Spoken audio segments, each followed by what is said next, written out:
and not necessarily address. One of the toughest things that I think voters faced with voter ID, and poll workers and boards of elections officials as well, was this situation where a person with a driver's license has moved and has notified the Bureau of Motor Vehicles, but the Bureau does not require that they have a new license issued to them. So essentially what you had was a voter with a picture that matched who they were, the correct name, but not the correct address. That entitles a voter to be able to vote a regular ballot. But despite the fact that we printed 50,000 poll worker flip charts with this information clearly placed in it, and the training that was done by boards of elections to this effect, many poll workers were still confused and still required voters to vote a provisional ballot, which greatly increased the number of provisional ballots voted in Ohio. Although our validity rate was at about 81%, still it was a lot of unnecessary anxiety for voters and a lot of very unnecessary expense and administrative effort on the parts of poll workers and boards of elections.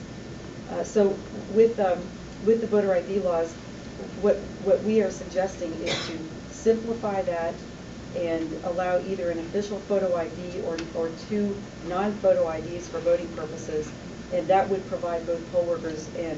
voters with greater certainty and predictability in administering the voter ID laws. We also suggest offering an annual vote-by-mail ballot request so that if someone wants to vote by mail, which is now, as we call it, is absentee voting, for that entire year, they could make their request in the beginning of the year, and the Board of Elections would know that they don't have to make a second request. We had one county offer that option to voters, and unfortunately the law did not provide voters with the ability to do that. So, and I think there were a lot of voters who were disappointed that they had to go through the second process of requesting it again. In some states like California, a person can actually request that they be permanent absentee status, and that goes on for as long as the voter wants to do that. In Ohio, what we're suggesting at this stage in making a change like this would be simply for the year, and then the person would renew that the following year, and that would also remind the person to keep their address updated with the Board of Elections and allow the board to keep up with where that person may be. We also think that with the success of early voting, and early voting can take three types, and I'll just review that for you. In-person early voting, voting by mail as the typical absentee ballot, and what we see is a true absentee situation where it's generally a military or an overseas person, somebody who truly is not in the county on election day. As you may recall, with the change of not requiring a person to give a reason for why they want to vote by mail or why they want to vote absentee, that greatly expanded the number of people who voted before the election. In Franklin County, that number reached about 45%, and overall statewide, I had predicted 25%, but we reached 30% of the voters who had voted before the election. So for those who want to vote in person early, what we're suggesting is to decrease the period from the whole 35-day absentee voting period, decrease it to 20 days before the election for in-person early voting. That way we eliminate the potential for